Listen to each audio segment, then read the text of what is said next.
Hi friends, welcome back to my channel. ఈరోజు మీకు ఈ సీరియల్లో ఏం జరిగిందో తెలుసుకోవాలి అనుకుంటున్నారా? అయితే వెంటనే మనం సీరియల్లోకి వెళ్ళిపోదాం. ఇక కావ్య అయితే వంటగదిలో వంట రెడీ చేస్తూ ఉంటుంది. అలా వంటగదిలో రెడీ చేస్తూ కళ్యాణి అన్న మాటల్ని గుర్తు చేసుకుంటుంది. ఆయనతో పాటు నేను కూడా ఆఫీస్కి వెళ్తే అక్కడ ఏం జరుగుతుందో నాకు కూడా తెలుస్తుంది.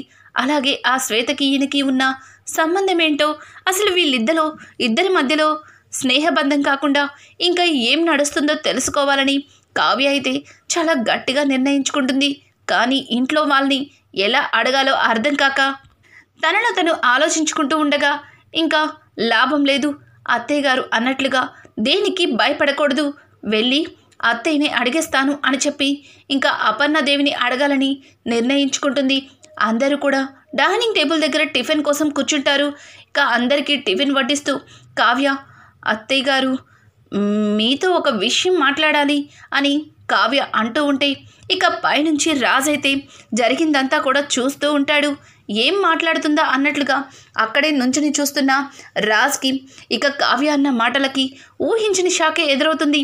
కావ్య అయితే అపర్ణదేవిని, అత్తయ్య గారు నేను ఈ రోజు నుంచి ఆఫీస్లో డిజైనర్గా జాయిన్ అవ్వాలి అనుకుంటున్నాను, మీరు ఒప్పుకుంటే జాయిన్ అవుతాను అని చెప్పి ఇంకా కావ్య అపర్ణని అడగడంతో వెంటనే రుద్రాని, నువ్వెళ్ళి ఆఫీస్లో కూర్చుంటే ఇక్కడ వంటలు ఎవరు చేస్తారు?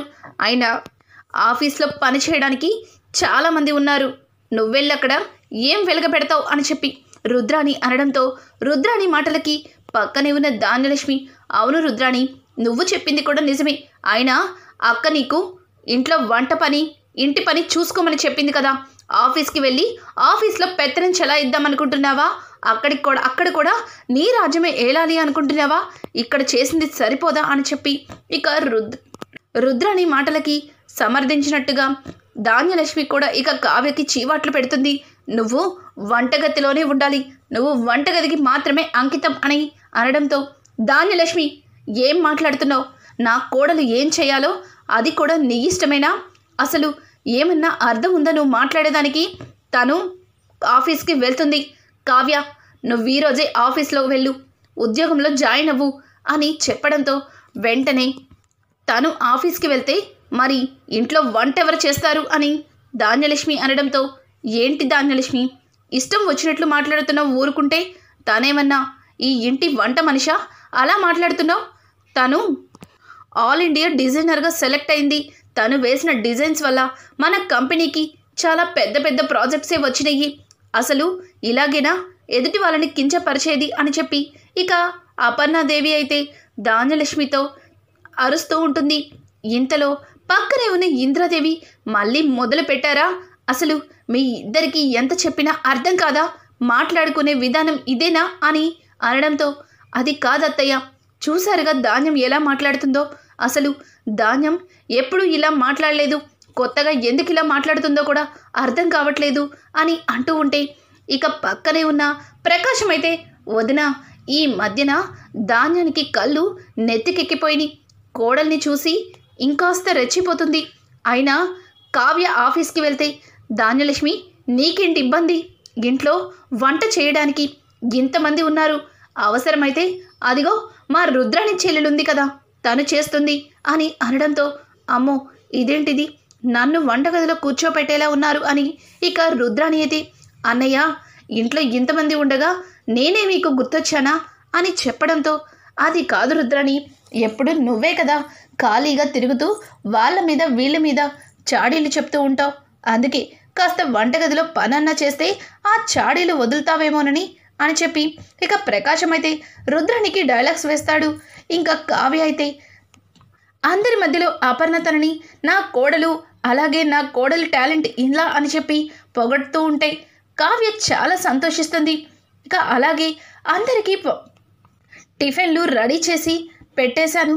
అలాగే అత్తయ్య గారు, భోజనం కూడా మీరేమీ చేసుకోనక్కర్లేదు, నేను వంట చేసి ఆఫీస్కి వెళ్తాను, మీరు వంట గురించి అస్సలు ఇబ్బంది పడవద్దు అని చెప్పి కావ్య చెప్తుంటే, చూడు కావ్య, వంట మేం చూసుకుంటాం, ఈరోజు నుంచి ఆఫీస్లో కొత్త కొత్త డిజైన్స్ ఎలా వేయాలో దాని గురించి ఆలోచించు, సరేనా అని చెప్పి కావ్యకి చాలా మంచిగా అపర్ణదేవి చెప్పుకొని అక్కడి నుంచి అపర్ణ అయితే వెళ్ళిపోతుంది.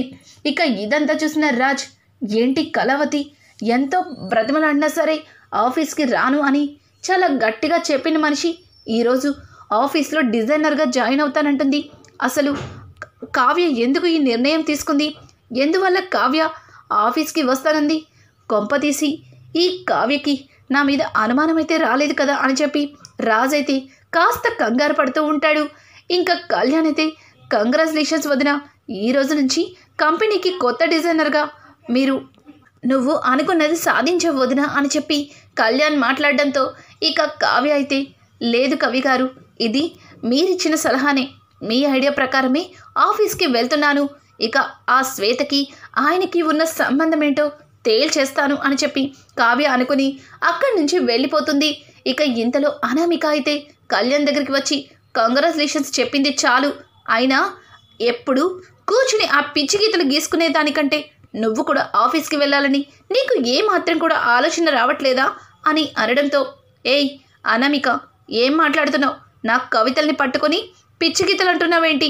అయినా నువ్వు నన్నుగా ప్రేమించాను అనుకున్నాను, కానీ ఇలా నా కవితల్ని పిచ్చి గీతలు అంటున్నావంటే నువ్వు నన్ను ఏ విధంగా ప్రేమించావు?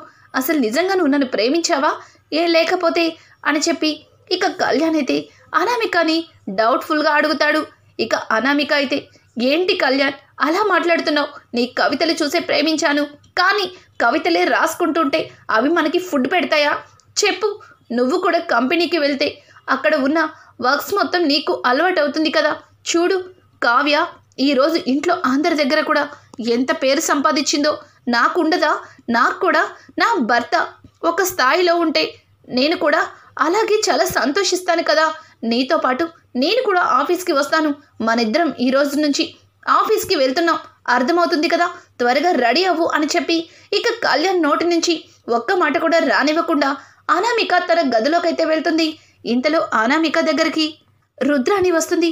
వెరీ గుడ్ అనామిక, నువ్వు చాలా మంచి డెసిషన్ తీసుకున్నావు. ఈ రోజు నుంచి నువ్వు కూడా నీ భర్త కళ్యాణ్ని తీసుకుని ఆఫీస్కి వెళ్ళు. కావ్య చేసే ప్రతి పనిని చెడగొట్టు. కావ్య వేసే ప్రతి డిజైన్ని కూడా ఏం చేయాలో నీకు కొత్తగా చెప్పనక్కర్లేదేమో అని అనడంతో, అవునాంటీ, అందుకే కదా వెళ్తున్నాను. ఇంత పేరు సంపాదించిన ఆ కావ్యకి నేను బుద్ధి చెప్తాను. అసలు తను కంపెనీలో ఏం డిజైన్ వేస్తుందో అంతా చూస్తాను. ఆ ఒక్క డిజైన్ కూడా ఆ ప్రాజెక్ట్ వాళ్ళ దగ్గరికి వెళ్లకుండా నేను చెడగొడతాను అని చెప్పి ఇక అనామిక అయితే రుద్రానికి చెబుతూ ఉంటుంది. ఇక్కడ చూస్తే స్వప్న ఎప్పుడు చూసినా ఇంట్లోనే ఖాళీగా తినడం, పడుకోవడం, తిరగడం, ఇదే. కనీసం ఆఫీస్లో వర్క్ గురించి కానీ ఏదైనా బిజినెస్ గురించి కానీ కొంచెమైనా ఆలోచిస్తున్నావా? ఇప్పుడు నువ్వు ఒక బిడ్డకి తండ్రి అవుతున్నావు, అయినా సరే ఇలా ఖాళీగా తిని పడుకోవడానికి నీకు సిగ్గుగా లేదా అని చెప్పి స్వప్న అయితే ఇంకా రాహుల్కి చీవాట్లు పెడుతుంది. రాహుల్, ఏయ్, నేను కూడా ఆఫీస్కి వెళ్తున్నాను కదా అని అనడంతో, ఓ వెళ్తున్నావు, ఎలా వెళ్తున్నావు? క్లర్క్గానా? అక్కడ అందరూ ఫైల్స్ మీద సంతకాలు పెడితే ఆ ఫైల్ ఈ టేబుల్ మీద, ఈ ఫైల్ ఆ టేబుల్ మీద సర్దడానికి వెళ్తున్నావా? ప్యూన్ కంటే ఘోరతి ఘోరమైన ఉద్యోగం నీది. ఛీ, నీ జాబ్ గురించి ఎవరికన్నా చెప్పుకుంటే మా ఫ్రెండ్స్ నన్ను ఎంత చీప్గా చూస్తున్నారో తెలుసా అని చెప్పి ఇక స్వప్న అయితే రాహుల్కి చీవాట్లు పెడుతుంది. ఒసేయ్, నీ మూలాన నాకు మనశ్శాంతి లేదు. ఛీ, ఆఫీస్కి వెళ్తున్నాను, కానీ అక్కడేమో రాజ్ ప్యూన్ కంటే ఘోరంగా చూస్తున్నాడు, ఇక్కడ నువ్వు పనివాడి కంటే ఘోరంగా చూస్తున్నావు. అసలు ఎక్కడ కూడా నాకు మనశ్శాంతి ఉండట్లేదు అని చెప్పి రాహుల్ చిరాకు పడుతూ బయటకైతే వచ్చేస్తాడు. ఇక బయట రుద్రాణి కనిపించడంతో, మామీ చూసావుగా ఆ స్వప్న ఎలా మాట్లాడుతుందో అని అనడంతో, అవును మరి, కావాలని కోరి తెచ్చుకొని నెత్తిన పెట్టుకున్నావు కదరా, నీకు జరగవలసిందే. దాన్ని చంపేమని చెప్తే దానికి కడుపు చేసి మరి ఇంటికి తీసుకొచ్చావు. ఇప్పుడు అది ఏం చెప్తే అది చెయ్యవలసి వస్తుంది. నేనేమో దానికి పనిదాన్నయ్యాను, నువ్వేమో ఎందుకు పనికిరాని వాడివయ్యావు అని చెప్పి ఇక రుద్రాణి అయితే రాహుల్ని తిడుతుంది. మమ్మీ, నువ్వు కూడా నన్నే తిడుతున్నావేంటి? అసలు అది ఎన్నేసి మాటలు అంటుందో తెలుసా అని అనడంతో, చూడు రాహుల్, మనకి వచ్చేవన్నీ మంచి రోజులే. ఆ అనామిక మన చేతిలో ఉన్నంత వరకు ఇక్కడ అన్నీ మనం అనుకున్నట్టే జరుగుతాయి. ఇక నువ్వు కూడా ఈ రోజు నుంచి ఆఫీస్లో ఎనీ టైం ఆ కావ్య రాజులని గమనిస్తూ ఉండు. కావ్య రాజులు ఏం చేస్తున్నారో ప్రతిదీ కూడా నాకు చెప్పు. నేను అనామికకి చెప్తాను. తర్వాత మనం చేయవలసిందంతా కూడా అనామికతో చేసి పని పూర్తి చేద్దాం అని చెప్పి ఇంకా రుద్రాణి అయితే రాహుల్కి చెప్తుంది. రాహుల్ కూడా ఓకే మమ్మీ, ఓకే. ఇప్పుడు మనకి రుద్ర వల్ల కంపెనీస్ అన్ని ప్రాజెక్ట్స్ కూడా మనకే వచ్చాయి. ఆ ప్రాజెక్టు వర్క్ ఈ కావ్యని డిజైన్ చేస్తుందట. అది ఎలా చెడగొట్టాలో ఆ పనిలో ఉంటాను అని చెప్పి ఇక రాహుల్ అయితే అక్కడి నుంచి వెళ్ళిపోతాడు. ఇక రుద్రాణి అయితే అపర్ణొదిన, నా సంతోషాన్ని చెడగొట్టావు కదా, ఈ రోజు నుంచి నీ మొహంలో సంతోషం లేకుండా చూస్తాను. అనుక్షణం ధాన్యలక్ష్మి నిన్ను కాకిలాగా పొడుస్తూ ఉంటుంది. ఇక నీ కొడుకు ఆఫీస్లో వర్క్ పూర్తవ్వక ఇంటికి వచ్చి నానా టెన్షన్ పడతాడు. ఇంకా కొత్తగా పంపిస్తున్నావుగా నీ కోడల్ని, ఆ కోడలు ఏమీ చెయ్యలేదు, ఎందుకు పనికిరాంది అని నీ నోటితోనే అనిపిస్తాను అని చెప్పి ఇంకా రుద్రాణి అయితే తన మనసులో అనుకుని తెగ సంబరపడిపోతుంది. ఇంతలో కావ్య రాజులు ఇద్దరు కూడా ఆఫీస్కి అయితే బయలుదేరుతుంటారు. కానీ కళ్యాణ్ అనామిక ఇంకా తీసుకొని కిందకి వచ్చి, బావగారు ఈ రోజు నుంచి నేను ఆయన కూడా మీతో ఆఫీస్కి వస్తాం అని చెప్పడంతో, ఏంటి మీ ఇద్దరు కూడా ఆఫీస్కి వస్తారా అని రాజు అడగడంతో, ఎందుకు బావగారు అలా అడుగుతున్నారు? ఆయన కూడా ఈ కంపెనీకి వారసుడే కదా, మరి ఆయన కూడా కంపెనీ బాధ్యతలు ఆయనకి కూడా ఇవ్వాలి కదా, ఆయనతో పాటు నేను కూడా చూసుకుంటాను అని అనడంతో వెంటనే అపర్ణదేవి అయితే అక్కడ నువ్వేం చేస్తావు అనామిక, అసలు నీకక్కడ ఏం వర్క్ వచ్చని అని చెప్పడంతో, అదేంటి పెద్దత్తయ్య, మరి ఏం వర్క్ వచ్చిందని కావ్యని రాజ్ బావగారితో పంపిస్తున్నారు, అలాగే నేను కూడా నాకు చేతనైందే చేస్తాను అని అనడంతో, చూడమ్మా అనామిక, నీకు తెలీదేమో, కావ్య చాలా పెద్ద డిజైనర్. తను వేసిన డిజైన్స్ ఆల్ ఇండియా మొత్తానికి కూడా మన కంపెనీ నెంబర్ 1 పొజిషన్లో ఉంది అంటే దానికి కారణం కావ్య వేసిన డిజైన్స్ వల్లే. కానీ నువ్వు ఏది రానివి దానివి అక్కడికి వెళ్ళి ఏం చేస్తావు? ఎందుకమ్మా నువ్వు ఇంట్లోనే ఉండు అని అనడంతో, ఆ కావ్య వంటగదిలో వంట చేయకపోతే నా కోడలు చేస్తుందనా?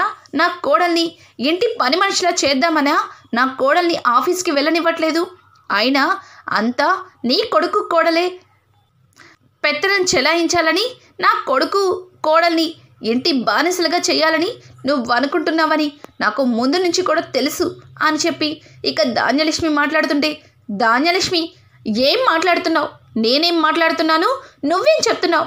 అసలు అక్కడ ఏ పని రాని ఈ అనామిక ఎందుకు అన్నాను? అయినా కొత్తగా పెళ్ళయింది, కొద్ది రోజులు ఇద్దరు సంతోషంగా ఉంటారని అలా చెప్పాను. కానీ నేను చెప్పింది నీకు నచ్చటం లేదు, ఇక నుంచి ఏమీ చెప్పాలని కూడా అనుకోవట్లేదు అని చెప్పి అక్కడి నుంచి అపర్ణ కోపంగా వెళ్ళిపోతుంది. ఇక రాజైతే, సరే కళ్యాణ్ నువ్వు కూడా నాతో రా అని చెప్పి ఇక కళ్యాణ్ అలాగే శ్వేత అనామికని ఇక కావ్యని తీసుకొని రాజ్ బయలుదేరతాడు.